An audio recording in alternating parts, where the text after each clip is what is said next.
నమస్కారం. Mojo news కి స్వాగతం. కొడవలూరు మండలం రామన్నపాలెం గ్రామంలో ఎన్డీఏ కూటమి అభ్యర్థి వేమిరెడ్డి ప్రశాంతిరెడ్డి ఎన్నికల ప్రచారం చేపట్టారు. ఈ మేరకు నాయకులు, కార్యకర్తలు, ప్రజలు ఆమెకు ఘన స్వాగతం పలికారు. ప్రచార రథంపై వాడవాడలా తిరుగుతూ ప్రజలకు అభివాదం చేశారు. రాబోయే సార్వత్రిక ఎన్నికలలో సైకిల్ గుర్తుపై ఓటు వేసి అత్యధిక మెజారిటీతో గెలిపించాలని ఆమె అభ్యర్థించారు. అనంతరం ఆమె ప్రజలను ఉద్దేశించి మాట్లాడారు. టీడీపీ పార్టీ అధికారంలోకి వస్తే సమపాలనలో సంక్షేమంతో పాటు అభివృద్ధి జరుగుతుందన్నారు. సూపర్ 6 పథకాల ద్వారా చంద్రబాబు నాయుడు మహిళలకు పెద్దపీట వేశారన్నారు. అంతేకాక యువతకు 20 లక్షల ఉద్యోగాలు వస్తాయని చెప్పారు. ప్రతి గ్రామం పట్టణంగా మారుతుంది అన్నారు. తాము అధికారంలోకి వచ్చిన తర్వాత నియోజకవర్గంలోని ప్రతి సమస్యను పరిష్కరిస్తామని హామీ ఇచ్చారు. ఎమ్మెల్యేగా పోటీ చేస్తున్న తనను ఎంపీగా పోటీ చేస్తున్న వేమిరెడ్డి ప్రభాకర్ రెడ్డిని ఆశీర్వదించాలని కోరారు. 5 ఏళ్ల పాలనలో వైసీపీ ఎమ్మెల్యే చేసిన అభివృద్ధి శూన్యమన్నారు. దోపిడీపై పెట్టిన శ్రద్ధ అభివృద్ధిపై పెట్టి ఉంటే పల్లెలు పట్టణాలుగా మారి ఉండేవి అని అన్నారు. ఈ కార్యక్రమంలో ఎన్డీఏ కూటమి నాయకులు, కార్యకర్తలు, ప్రజలు అధిక సంఖ్యలో పాల్గొన్నారు. అందరికీ తెలుసు, నేను ఎన్డీఏ ఎమ్మెల్యే అభ్యర్థిగా కోవూరు నియోజకవర్గం నుంచి చంద్రబాబు నాయుడు గారి ఆశీస్సులతో మీ ఆడపడుచుగా మీ ముందుకు, అదేవిధంగా ఎంపీగా వేమిరెడ్డి ప్రభాకర్ రెడ్డి గారు, నేను ఆయన గురించి మీకు పరిచయం చేయాల్సిన అవసరం లేదు. ఎందుకంటే ఆల్రెడీ మీ ఊర్లో వాటర్ ప్లాంట్ ఇచ్చున్నారు కాబట్టి మీ అందరికీ ఆయన పేరు సుపరిచితమే. ఆయన ఎంపీగా పోటీ చేస్తున్నారు కాబట్టి మీ అందరూ ఆలోచించి మీ అపూర్వమైన, మీ నమ్మకమైన ఓటుని మా ఇద్దరికి సైకిల్ గుర్తు మీద వేసి గెలిపించగలరని ప్రార్థిస్తున్నాను. కాబట్టి మనము తెలుగుదేశం ప్రభుత్వం అధికారంలోకి వచ్చి చంద్రబాబు నాయుడు గారు ముఖ్యమంత్రి అయితే సమపాళల్లో సంక్షేమము ఒకవైపు, అభివృద్ధి ఒకవైపు, సమర్థవంతంగా ప్రజలకి ఇవ్వగల నాయకులు చంద్రబాబు నాయుడు గారు అని మీకు అందరికీ మరోసారి తెలియజేసుకుంటున్నాను.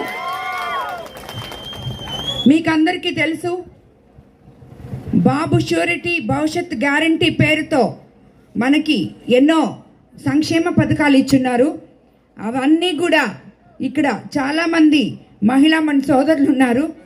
వాళ్ళందరికీ మీకందరికీ తెలుసమ్మా, మీరందరూ తెలుగుదేశం ప్రభుత్వం అధికారంలోకి వస్తే బస్సులో ఫ్రీగా ప్రయాణం చేయొచ్చు. అదేవిధంగా 18 ఏళ్ళు నిండిన ప్రతి బిడ్డకి, ప్రతి స్త్రీకి 1500 రూపాయలు నెలకి ఇవ్వబోతున్నారు. ఇందాకే అందులోకి వస్తే కరెంట్ ఛార్జీలు పెరగవు, ఇసుక ఫ్రీగా ఇస్తారు. మీ అందరూ వినే ఉంటారు అన్నా క్యాంటీన్ల గురించి. అన్నా క్యాంటీన్లు తిరిగి ఓపెన్ చేయబోతున్నారు. కాబట్టి ఇలాంటి ప్రతి ఒక్కటి కుల మతాలకి అతీతంగా ముస్లిమ్స్కి తోఫా, క్రిస్టియన్స్కి క్రిస్మస్ కానుక, హిందువులకి సంక్రాంతి కానుక, ఇలాంటివన్నీ ఎన్నో ఇవ్వబోతున్నారు. కాబట్టి ఒక్క పార్టీ ఏదైనా ఉందంటే కుల మతాలకి అతీతంగా పనిచేసే పార్టీ ఒక్క తెలుగుదేశం పార్టీ అని మీకు అందరికీ నేను చెప్తున్నాను.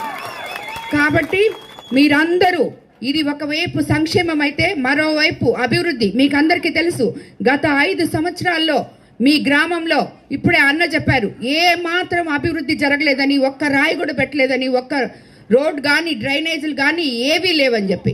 కానీ మన ఎమ్మెల్యే గారు ఇక్కడ కమిషన్లు మాత్రం ఆల్రెడీ 16 లక్షలు తీసుకున్నట్టు, ఆయనకి తెలియకుండా ఎంత తీసుకున్నారో మనకు తెలీదు. దీనికి ఛాన్స్ ఇవ్వబాకండి, నాకు ఇచ్చి చూడండి. నేను రాజకీయ నాయకురాలిని కానే కాదు. రాజకీయాలు చేసి మీ మీద పెత్తనం చేయాల్సిన అవసరం నాకు లేనే లేదు.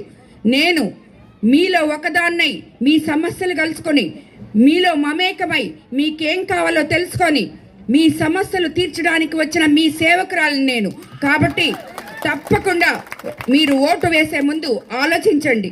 మీరందరికీ ఇంకోటి కూడా చెప్తాను, నేను ఎల్లవేళలా ప్రతి ఒక్కరికి, కార్యకర్తలకు కానీ, తెలుగుదేశం నాయకులకు కానీ, సామాన్య ప్రజలకు కానీ ఎల్లవేళలా అందుబాటులో ఉంటాను. మీ సమస్యలు తెలుసుకొని మీ సమస్యలకి పరిష్కారం కూడా నేను చేస్తానని చెప్పి మీకు అందరికీ తెలియజేసుకుంటున్నాను. ఈ గ్రామ ప్రజలకు ప్రధాన సమస్య కోవూరు జాతీయ రహదారి నుండి గ్రామంలోకి రావడం కోసం ప్రమాదాలు అరికట్టేలా అండర్ పాస్ బ్రిడ్జిలు కట్టి కావాలని అడుగుతున్నారు. అవి తప్పకుండా తెలుగుదేశం ప్రభుత్వం అధికారంలోకి వచ్చిన తర్వాత మీకు చేస్తానని చెప్పి నేను మాటిస్తున్నాను. అదేవిధంగా మనం అధికారంలోకి వచ్చినాక పార్లపల్లి నుండి నెల్లూరు వయా రామన్నపాలెం గ్రామానికి బస్సు సౌకర్యం కల్పించేలా చేస్తాను. ఇల్లు లేని నిరుపేదలకి కాలనీతో కూడా కూడిన ఇళ్ల స్థలాలు కేటాయించి ఇళ్ల నిర్మాణం చేపట్టేలా చేస్తానని చెప్తున్నాను. ఎందుకంటే ఆల్రెడీ మన మేనిఫెస్టోలో కూడా ఉంది. ఇప్పుడు పేదవాళ్ళకి 1 సెంటు భూమి ఇస్తుంటే తెలుగుదేశం ప్రభుత్వం అధికారంలోకి వచ్చిన తర్వాత 2 సెంట్లు భూమి ఇవ్వబోతున్నారు. నాణ్యమైన మెటీరియల్తో ఇల్లు కట్టిపోతున్నారు. అదేవిధంగా ఇంటింటికి కొళాయి కనెక్షన్ కూడా ఇవ్వబోతున్నారు. కాబట్టి మీరందరూ మరోసారి ఆలోచించండి. తెలుగుదేశం ప్రభుత్వం గురించి సైకిల్ గుర్తు మీద ఓటేయండి అని మీకు అందరికీ చెప్తున్నాను. ఈ గ్రామంలో రోడ్డు మరియు డ్రైనేజ్ సమస్య అధికంగా ఉందని చెప్పారు మీ స్థానిక నాయకులు. మనం అధికారంలోకి వచ్చినాక సీసీ రోడ్లతో పాటు డ్రైనేజ్ కూడా వేయిస్తాను. ఈ గ్రామానికి శ్మశాన వాటిక కోసం చుట్టూ ప్రహరీ గోడ కట్టించి గదులు, నీటి సౌకర్యం అందుబాటులో ఉండేలా ఏర్పాటు చేయిస్తానని మీకు అందరికీ మాటిస్తున్నాను. మీకు ఆల్రెడీ చెప్పాను, నేను రాజకీయ నాయకురాలిని కాదు, ఓటు అడగడానికి వచ్చి మీకు మాటలు చెప్పి వెళ్ళిపోవడానికి. అది కాకుండా అన్న ఇందాకే చెప్పారు, ఆయన ఇక్కడ మీరందరూ ఓట్లేస్తే నా దగ్గర వచ్చి కూర్చొని మరీ పని చేయించుకుంటానని. తప్పకుండా మీ అందరికీ ఎప్పుడు నా సహకారం ఉంటుంది, నేను అందుబాటులో ఉంటాను.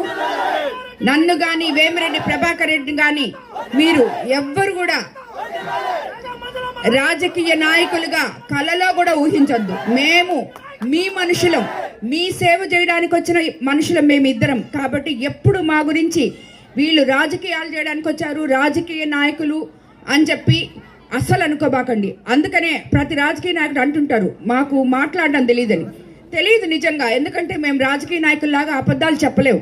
ఉన్న వాస్తవాలు మాట్లాడగలం, మీకేం కావాలో చేయగలం.